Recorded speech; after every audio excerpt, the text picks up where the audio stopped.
Hi guys, welcome back to GecksandSpecs and friends. Today I am going to be recording a solo episode. Like if you've ever seen Scott Pilgrim, think like Nega Scott. I'm gonna be doing that, guys. Sorry, you probably just heard my computer in the background. I literally just filmed the ASMR version of this episode. You also can feel free to check out that one, check out both, or just check out this one if you hate ASMR and you hate me doing ASMR. Sorry, you heard my computer. I'm not gonna cut that. I just want to do a quick little rundown, fun time chat of these two episodes. Now, these two episodes are going to be shorter than the normal episode, but there's two separate sides to them. So that's why I'm doing it that way. Just because, I just feel like it would be really weird and really uncomfortable for you and me if I just tried to make these into 3-hour long episodes of just me babbling into a microphone. So yeah, I'm doing a solo episode today. What's up? If you don't like me and you think I am the worst part of the podcast and you only come for the guests, I'm sorry. I'm trying to take myself out of my comfort zone. I thought this would be fun.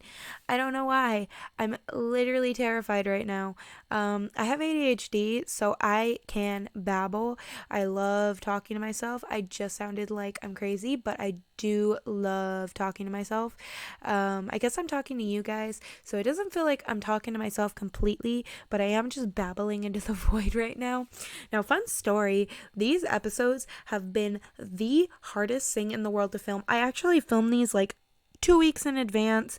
Thought everything. So I actually filmed the ASMR one a couple days ago, but I filmed this particular one a week in advance or 2 weeks, like a week and a half. I don't know. I lose track of the days. We are in staycation.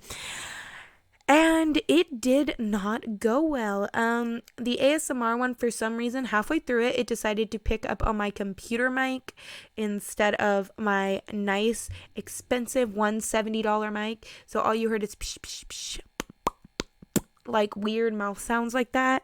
And it was just disgusting. And then this one, I don't know what happened. I went through to listen to it and make sure it was vibing. And the audio file was just corrupted and I couldn't open it. So it was great, as you can imagine. So today we are going to be talking about leopard geckos. For those of you who may not know me, hi, I'm Ciara. I am the host of GecksandSpecs and Friends. Normally, I'm usually joined by a guest or Tiffany and Taylor, but I was like, let's just vibe one-on-one, me and you, dude. You know what I'm saying? And yeah, like I said, we're ADHD. We're going to be talking about leopard geckos today. Next week's going to be on crusties, so if you don't like leopard geckos, feel free to click out. And hopefully when next week rolls around, or if you're listening to this and just catching up, the crusty episode will be out. But yeah, today we're talking about leopard geckos. We're just going to go over the care, stories, a few issues you might run into, and I'll go a little bit into my breeding projects. I don't want to get too in detail because I am doing a Q&A episode for the finale, and someone asked me about that, so I don't want to spoil it and completely get that question in my Q&A and be like, I already talked about it, or just sound like I'm repeating myself. So yeah, leopard geckos, guys. I'm going to be talking a bit about everything, and we're just going to vibe. We're just going to chill. We're going to have a great time, and you're going to get to know me, myself, and I. So I don't want to clap too loud because I don't want it to be just reverberating in yours. So let's just get into it. Care. Wow. Okay, sorry. I had a frog in my throat. Great. Care, yeah. So basically, care for leopard geckos is super duper chill. I honestly think they are one of the easiest reptiles to care for. Come for me. But basically, all you're really going to need for them is a heat pad, a thermostat, a water bowl, a feeding dish, substrate, because I forgot to mention substrate in the ASMR one, and then realized that when I began to talk about it, and I was like, oh yeah, didn't mention that. Great. So basically, you're going to need that substrate, 3 hides. You're going to need a hot hide, a cold hide, and a moist hide. Also, I like to add a little bit of foliage because leopard geckos are notoriously can get bored like humans. So a little foliage also adds them a little bit of enrichment, a little bit of hiding. I also like to do 4 hides instead of 3, but 3 are what's mandatory. So that's just me. So let's start with heating. Heating is honestly pretty simple. Now, most sources say you can do 90 to 95 for your hotspot.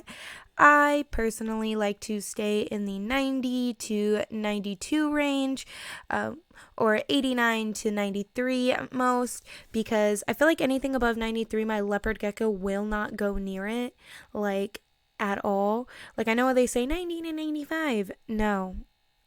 God, no, do not do that. I mean, you could try it, but I think 89 to 92 is a pretty good range. It's not too hot, it's not too cold, and it always stays in the middle, and my leopard geckos seem to be perfect there. I say 92 because 88 to 90 range, well possible. I have always noticed my heat pads at least get up to 91 usually, and I don't think 1 degree makes that big of a difference. Maybe that's a controversial statement. So what you're going to need is a heat pad. I like to use adhesive heat pads like, I'm trying to think of a brand, Zoom Ed. I'm going to say Zoom Ed. Don't quote me on that. But yeah, so I like to use adhesive heat pads. I just feel like they work better because the ones that don't stick, like, they literally suck. I bought one time, didn't know it stick. Tried it before I got my leopard gecko in there. Was not getting the right temps. It was great. It was not. But yeah, point being, heat pads and a thermostat with that is actually very essential because heat pads unregulated can get up to 120 degrees. Do not do that. Your leopard gecko won't be happy. It will not go into its hot spot, and it will get very, very sick from not digesting. Also, do not use red lights. Like, I know a lot of people say, oh, red lights, yeah, red lights, use them. Don't. You might see a lot of people using them. It is not healthy for your animal. They're crepuscular. They like dusk and dawn, so they like the darkness. Now, that's not to say you shouldn't have a natural sunlight cycle with, like, maybe an open window or something, but don't use red lights. They don't need them. If you need to get your ambient air temperature up a little bit, you can use a low emitting ceramic heat emitter. I have never had to use one personally. My Leos all digest fine. They are fine. But if you live in a really cold house, maybe look into getting one for ambient temperature. So heating, very simple. Thermostat, heat pad, boom, bang, bada boom. Also, you might want to get, it's something that I think is really good to invest in, and I feel like you should have, but I guess it's not technically a necessity, is a infrared heat gun. Now, that might sound a little weird for people who do not know, but you can pick one of those up at Home Depot for like $11. It's really not that expensive. You can get one on Amazon, I think, for $13. And it's always to make sure your temps are correct and in check, because while a thermostat can say one thing, technology does malfunction, friends. Like, I know, what a shocker, but it does happen. So it's always good to have that little backup, and they're not that expensive, and it really will help you in the long run. Now, to get in the next thing, substrate, because I feel like that goes into heating perfectly. You can personally use paper towel, slate tile, or naturalistic substrate, like a mixture of Reptisoil, Eco Earth, or you can do like a clay mold kind of base. Don't use sand, don't use walnut shells. They cause impaction. They will kill your leopard gecko. That sounds harsh, but it's true. I think I worded it a lot better in the ASMR episode because I was trying to be chill, but please don't use those. They're very bad. They're very unhealthy. Don't do it, please, for me and your Leo. I don't want to see you unhappy. I don't want to see your Leo unhappy. I just don't want to see anyone's Leos unhappy. But speaking of substrate, depending on your substrate, you are going to need to maybe bump up your temps. With paper towel, I've never really had to bump up my temps, maybe a degree, which is why I say 90 to 92, because I keep it at 92 and it makes it 90 on the heat pad under the paper towel. But I feel like with slate tile and soil, from what I've heard, you do need to bump it up a bit because the heat has to travel up. Yeah, I would say that. I would also say with soil, a deep heat projector would probably be a better choice than a heat pad, just because I feel like the heat would travel better with a DHP. But that's just me. I've never used a deep heat projector, so what do I know? Now let us get into hides. You're going to need 3 essential hides for your leopard gecko: a cold hide, a hot hide, and a moist hide.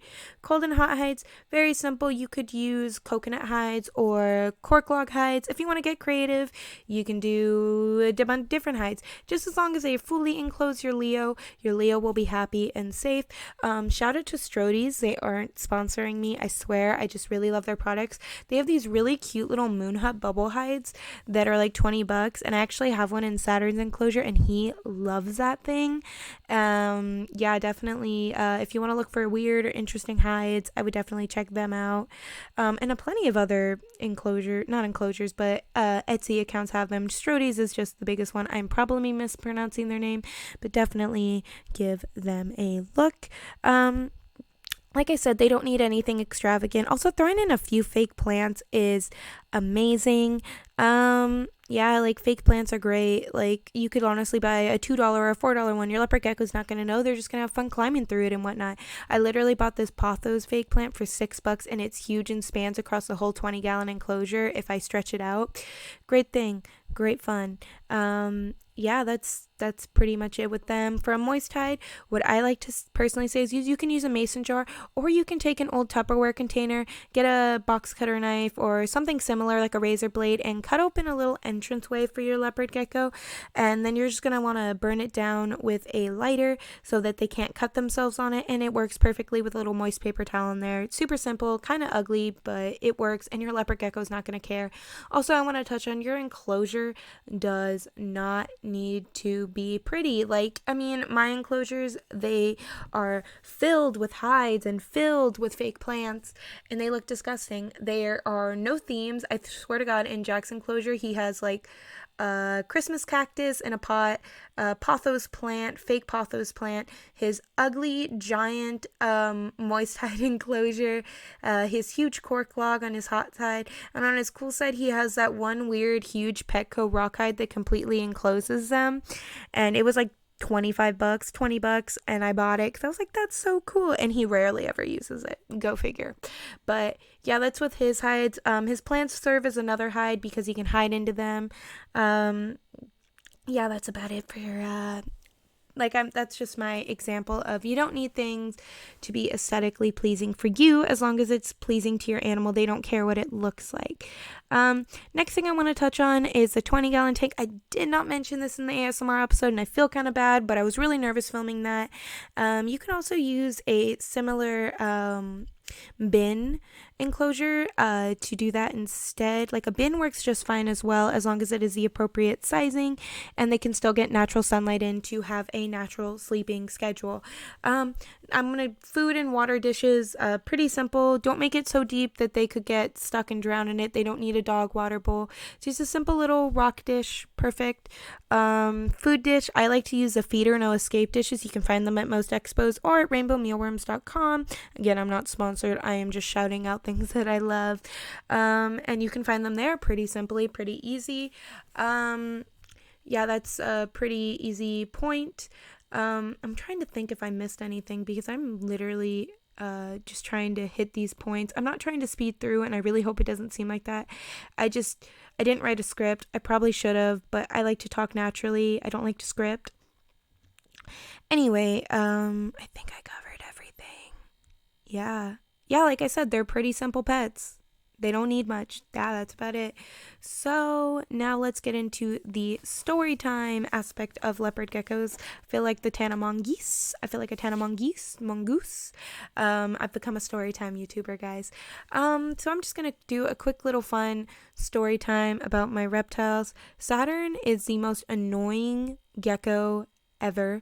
He likes to poop on everything, and where his favorite poop spot is literally between the hide and the glass. So he'll poop and it'll smack the glass and get stuck between the hide and the glass, so that's always fun to clean. He also likes to step in it for some reason and drag it throughout his whole enclosure on his feet, so he has to get baths when he does that. And I also have to deep clean his enclosure. When I deep clean his enclosure, he literally will not poop for a few days to a week at a protest. What else? He poops on everything new I put in a new plant, I'm gonna poop on it. Put in a new hut, I'm gonna poop on it.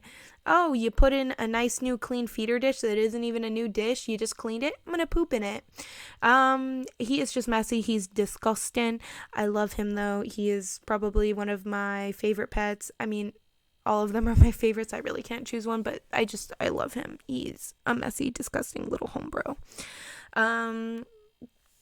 Jack is pretty chill. He's whatever. Not like that, but like he's kind of just funny. He really likes to dig, which I didn't think male leopard geckos would get this urge, but he was digging under his paper towel substrate, not because of any heating issues or anything. He would just randomly like to do it. So I actually gave him a little dig box area in his enclosure filled with Reptisoil, and he loves it. He uses it all the time.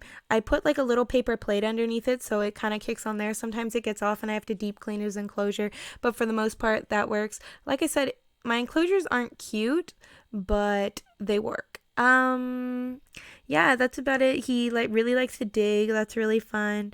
Belle, let's get into her. She's pretty simple right now. She's in ovulation and terrifying me. She's kind of a fatty. She gains weight really easily.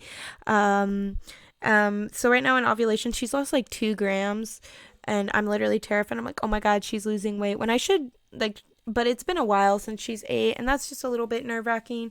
But whenever she sheds, she still eats her shed and poops normally, so I'm not that worried about her. But that's just going on with Belle. Opal is my literal heart gecko. I love Opal to death.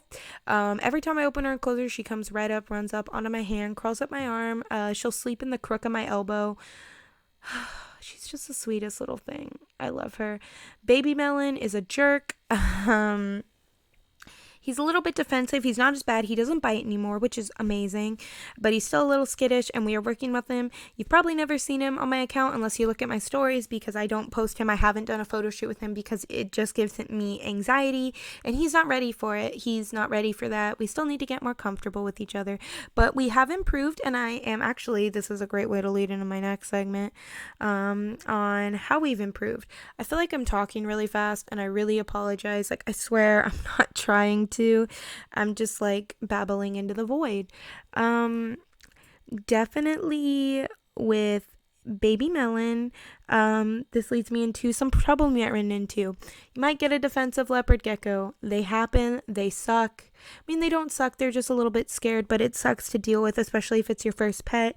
It's completely fixable. I don't believe that defensive, I like to use the word defensive, but I say aggressive. Defensive leopard geckos are something that cannot be fixed.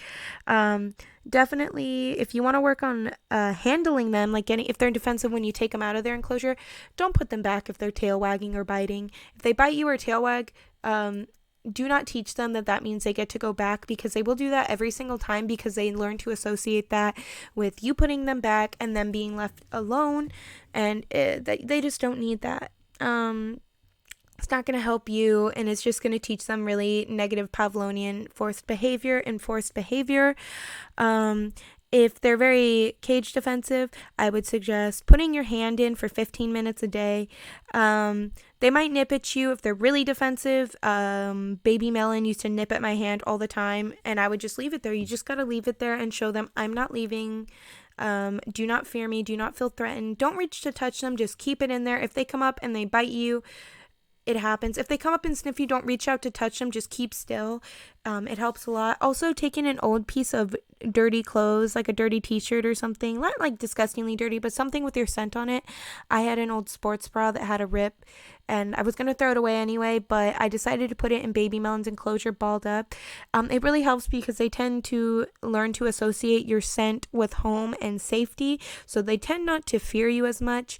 That really helps a lot. I don't know why I can't give you all the scientific facts of it, but it works wonders, my friend.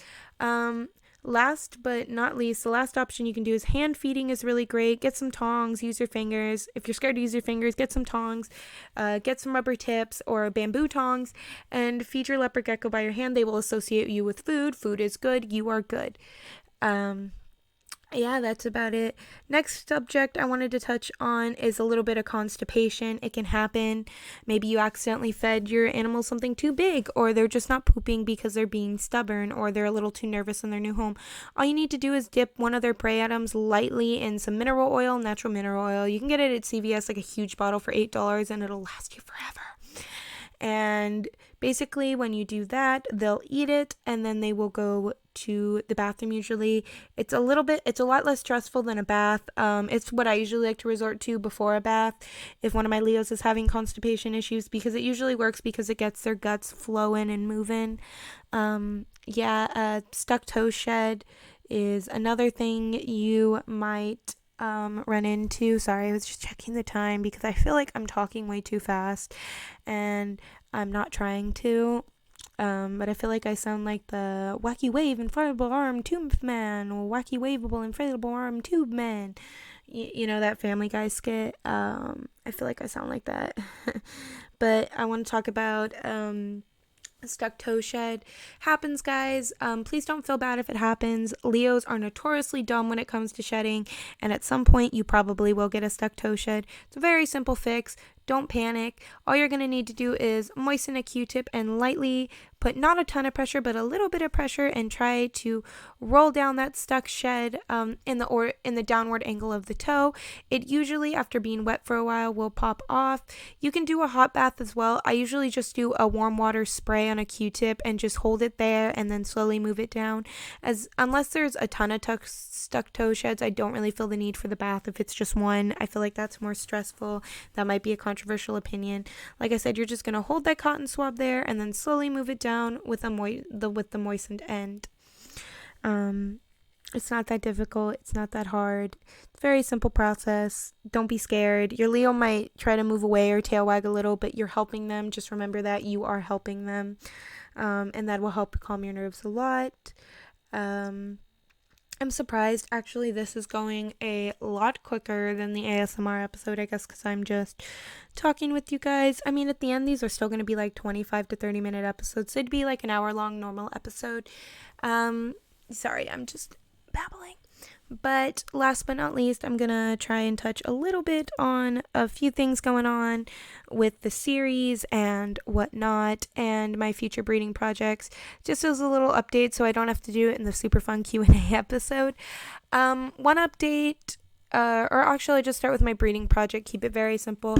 I just bought my mic, I'm sorry. I'm working with Super Snow Eclipses, Super Snow Eclipse Trempers, and then I'm also going to be working with white and yellow Super Snow Eclipses, possibly with Tremper mixed in there. I haven't decided that yet. I think I'm just going to do Super Snow White and Yellow Eclipse. A lot of people don't know with Super Snow White and Yellow, White and Yellow actually has a neurological issue bred out. I ran into a few people who didn't know that. White and Yellow, neuro issue, not a problem. It is gone. So don't worry about the neurological issue aspect of white and yellow. It doesn't really exist anymore. I would never breed anything that I could think had harm living. The only way you're going to get a bad white and yellow is if they were improperly bred with inbreeding or just improper breeding techniques or using really genetically random animals. Other than that, completely bred out. It's not like Enigma. That's just a stigma. Completely different animal. Now, update number 1. Next week I do have the Krusty episode, and actually after that is the season finale. Now, it's not going to be a whole nother year before you get to hear my lovely voice again, Taylor or Tiffany's. I've actually started filming the second season. I just need a break for a little bit because doing this with school and working 40 hours a week and being an 18-unit student can be a bit much at times, so I just need to take a month off and just recharge myself.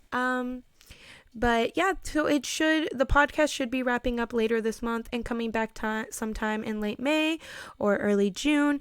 Basically, I'm going to take a month off and then we are going to start recording again. I do have a few episodes of season 2 already recorded. It's just for me to take a little bit of a breather.